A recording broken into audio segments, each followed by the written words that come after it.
राधे राधे, आप सभी का वीडियो में बहुत बहुत स्वागत है।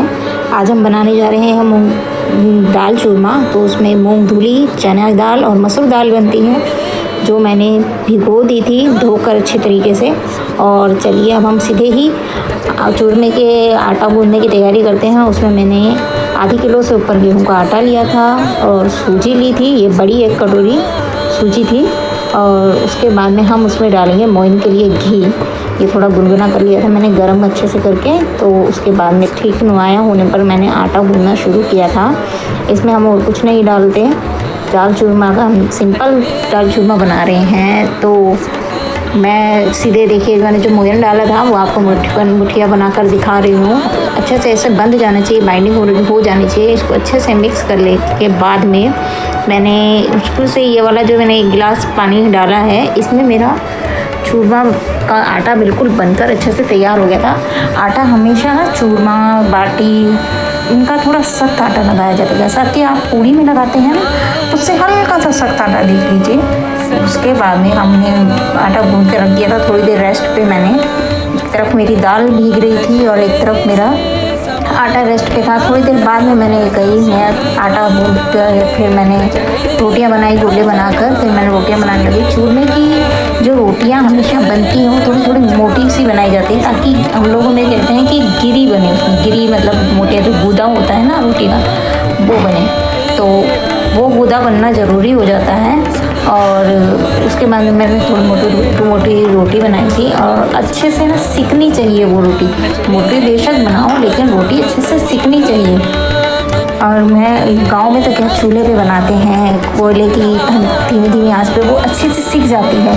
चूल्हे की आंच के अंदर आग में तो ऊपर सिक जाती है, और जो कोयले की धीमी आंच होती है उससे रोटियां नीचे अच्छे से सिक जाती हैं। और वो रोटी सीखते सीखते मैंने कहा चलो हम ज़रा दाल की भी तैयारी कर लें। तो दाल के लिए मैंने आपको दिखाया है अभी उसमें कि सिर्फ 4 मसाले लिए थे, नमक, लाल मिर्च, धनिया पाउडर और हल्दी, यही मसाले लिए थे। और उधर से मैंने वो आपको पिंक से परछाई भी दिख रही होगी गिलास की, वो मैंने दाल का मसाला भिगो लिया था। हम क्या करते हैं, सिर्फ जीरे का तड़का लगा के सिंपल दाल बनाई जाती है और बहुत टेस्टी लगती है, अब यकीन मानिएगा।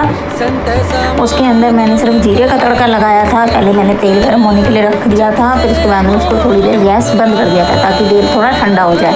और जब तेल ठंडा होने के लिए रख दिया था तो ये देखिए मैं डब्बे में से जीरा तड़के के लिए डाल रही थी। मेरा कैमरा उस तरफ नहीं जा पाया, ऊँचा नहीं हो पाया, वो एक्चुअली नीचे डाउन हो रखा था, मुझे पता ही नहीं था। और जब पता लगा जब तक तो मैंने सब कुछ काम कर लिया था। इस वजह से पूरी वीडियो का आधी अधूरी ऐसी सी लग रही है मुझे, लेकिन फिर भी आप बताइएगा कि वीडियो में कैसा लगा। मैं आपको सब कुछ प्रोसेस बता रही हूँ। जीरा मेरा जब तक अच्छे से तड़क चुका था, तेल अच्छा गर्म करके और फिर तिलक चुका था तेल मेरा के अंदर, जीरा मेरे को बिल्कुल। और जब मैंने मसाला ना भिगो देते ना, मसाला बिल्कुल नहीं जलता। मसाला भी मेरा जब तक भीग गया था, जब तक तेल गर्म होकर जीरा वीरा तड़का जब तक, उसके बाद में फिर मैंने उसके अंदर मसाला डाल दिया था मेरा पकने के लिए। और बीच बीच में रोटी को भी संभाल रही थी, नहीं तो रोटी अगर जल जाती है ना तो कुछ नहीं होता। बीच में देखिए मैंने रोटी अच्छे से फूल गई थी, उसको मैंने ठंडी होने के लिए खोल दिया था रोटी को। तो हमारी रोटियाँ वैसे फूलती नहीं है, हम लोग क्या करते हैं उसमें चक्कू से या चमचे से ना छेद सी कर देते हैं, तो वो फूलती नहीं है। यहाँ मैं तो जीरे को ज़रा सा तड़का देने गई और बिल्कुल इस रोटी के बारे में भूल गई थी कि मैंने इसमें चिमटे से या चक्कू से छेद नहीं करे हैं, तो इसलिए ये पक गए और फूल गई थी, लेकिन सिकी अच्छे तरीके से थी। और दूसरी तरफ मेरा मसाला डाल दिया था मैंने, वो मसाला पक रहा था। इधर मैंने कहा जब तक रोटियाँ तो तोड़ के ठंडी करनी थी, मेरे को छोटे छोटे टुकड़ों में तोड़ ली थी मैंने, रोटियाँ ठंडी कर ली थी। होने के लिए ठंडी होनी ज़रूरी थी, क्योंकि मुझे बाद में इनको कूटना है, पीसना है, मिक्स करना है, तो इसलिए। और दूसरी तरफ मेरी दाल चढ़ी हुई है और कह रही हूँ ना मेरा कैमरा बिल्कुल फोकस नहीं कर पाई थी। और मेरी दाल जब तक बनकर 4 सीटी मैंने दाल में लगाई थी और दाल एकदम A1। और जो पानी मैंने दाल में भिगोया था वो ही रखा था। यहाँ मैं अपना बूरा ले रही हूँ। बूरा कहते हैं बूरा यानी कि वो पिसी हुई चीनी, किसी भी आम आपको दुकान पर मिल जाएगी। और उसको अच्छे से छान कर देख लेना चाहिए, उसमें कहीं कोई कीड़े कोई मतलब कोई वो तो नहीं है, जो लकड़ी वकड़ी के टुकड़े वगैरह कुछ कई बार आ जाते हैं, तो छान कर एक बार चेक कर लेना चाहिए।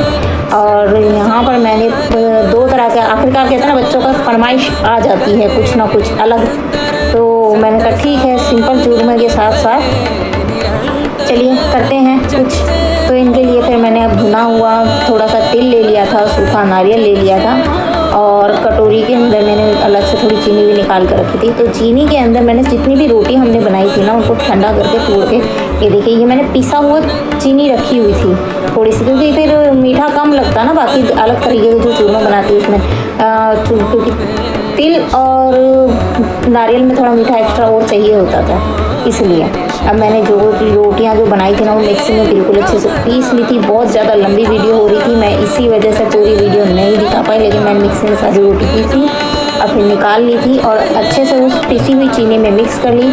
और ये मैंने घी ना गर्म करने के लिए रखा, एक बार को तो मेरा हाथ जलते जलते भी बचा था इससे जी बिल्कुल ध्यान से काम करिएगा घी गर्म करके। और उसके बाद में फिर मैंने इसको अच्छे से मिक्स करना होता है, इसमें बहुत टाइम जाता है सच में। बहुत लॉन्ग वीडियो हो रही थी मेरी, 27-28 मिनट की वीडियो हो गई थी पूरी दाल चूरमे की, दिखाते दिखाते मुझे शॉर्टकट कट करके मैं यहाँ तक बड़ी मुश्किल से लेकर आई हूँ। और फिर मैंने अपने साइज़ के हिसाब से लड्डू बनाए। ये सिंपल चूरमा बनाया था मैंने, ये जो एक आधा चूरमा मैंने सिंपल बनाया और आधा चूरमा बच्चों की फरमाइश से अलग बनाया। तो फिर मैंने इतने हिसाब से अपने जो लड्डू मतलब खाना खाने में हमारे यूज में आ जाते हैं वो साइज़ के मैंने लड्डू बना दिए थे चूरमे के, और आधे चूरमे के मैंने लड्डू बनाकर एक तरफ कर दिए थे। अब आए फरमाइशी लड्डू, चलिए फरमाइशी चूरमा भी बनाते हैं आगे चल के। तो मैंने कहा चलिए बनाए, तो उसमें मैंने मिक्स कर लिया था वो जो हमने पीसा हुआ नारियल, पीसा हुआ तिल और पीसा हुआ बूरा, मतलब जो तो है पिसा हुआ, मैं तो दुकान से ले आई थी। अगर आपके पास में नहीं हो ना तो आप चीनी भी पीस कर मिक्स कर देते हैं, हाँ बिल्कुल चीनी भी पीस कर मिक्स कर सकते हैं आप उसमें। तो मैंने ये तीनों जो चीज़ें रखी हुई थी वो इस बाकी बचे हुए चूरमे के अंदर मिक्स करी। अच्छे से मिक्स करें, इसको भी बहुत अच्छे से मिक्स करने में बहुत टाइम लग जाता है। अच्छे से एक एक ना दाना आपस में मिक्स हो जाना चाहिए, वो किया मैंने। और फिर उन चूरमे के अच्छे से लड्डू बनाए, और लड्डू की बाइंडिंग भी अच्छे से होनी चाहिए, मतलब ऐसे ही नहीं हो कि हाथ में उठाते ही टूट के अलग निकल जाए। और ये वाले लड्डू तो जो मैंने बाद में बनाए थे इसमें तो क्या नारियल का भी ऑयल आ गया था और तिल का भी अपना एक ऑयल आ गया था, मैंने खुद भी घी मिक्स किया हुआ था, मोइन में भी घी था। इसकी बाइंडिंग बहुत ज़्यादा ही तगड़ी तरीके से हो गई थी, बहुत अच्छी तरीके से बन गए थे। पहले वाले चूरमे में भी अच्छा घी तेल मसाला सब कुछ था, तो वो सब मैंने बना दिया था। तो ये देखिए मेरे लड्डू A1 बनकर तैयार हुए, तो बहुत टेस्टी थे ये लड्डू। बाद में खाए थे यम्मी बिल्कुल, क्योंकि इसमें अपना एक फ्लेवर उठ कर आ रहा था हर चीज़ का। और चलिए अब हमारा खाना जब बन चुका है तो इंतज़ार कर रहे हैं हमारे प्रभु, हमारे लड्डू गोपाल जी। तो बहुत इंतज़ार हो गया था उनका सच में, बनाते बनाते काफ़ी देर हो जाती ना। हम बाकी खाना बनाएं, कुछ स्पेशल बनाए, कुछ टाइम तो लगता है, कितनी भी जल्दी शुरू करो कुछ टाइम तो लगता है। तो बस प्रभु का बहुत इंतज़ार हो गया। चलिए लगाते हैं भोग। ये हमने डाली दाल A1 बन गई थी बिल्कुल, 4 सीटी में कहना बिल्कुल जैसी हमारे को चूरमे के लिए चाहिए थी, बिल्कुल वही दाल बनी थी। और बहुत जब भोग लगाना हो तो खाना अपने आप स्वादिष्ट बन जाता है। इस बात को कौन कौन मानता है, सच सच बताइएगा। कि भोग लगाना हो, प्रसाद बनाना हो तो अपने आप खाना स्वाद बन जाता है। जैसे तो हमने कुछ किया ही नहीं और वो अपने आप का स्वाद बन जाता है। और ये मैंने दोनों तरीके के जो चूरमे बनाए थे मैंने वो दोनों तरीके का रखा था। हम चाहे 4 तरीके का खाना बनाएं लेकिन चारों तरीके का भोग में रखना चाहिए, तो मैंने रख दिया था। चलिए अब यहाँ से सीधे चलते हैं हम हमारे लड्डू गोपाल जी की तरफ। तो अब हम लड्डू जी को भोग लगाने। लड्डू जी राधे राधे, जय श्री कृष्णा। आप सभी लड्डू जी को राधे राधे बोल दीजिएगा। अब लड्डू जी भोग लगाइए, स्वीकार करिए, आपको दिया हुआ है जिसको स्वीकार करिए। राधे राधे, जय श्री कृष्ण, जय माता दी। आप सभी को ये वीडियो कैसी लगी कमेंट में ज़रूर लिखिएगा। राधे श्याम, राधे श्याम, राधे श्याम, राधे राधे और जय श्री श्याम ज़रूर लिखना। अच्छा मैं एक बात भूल गई, वीडियो को लाइक कमेंट और शेयर ज़रूर कर दीजिएगा प्लीज़। और कमेंट में अच्छी है बुरी है और वीडियो में क्या कमी है ये बताना मत भूलिएगा।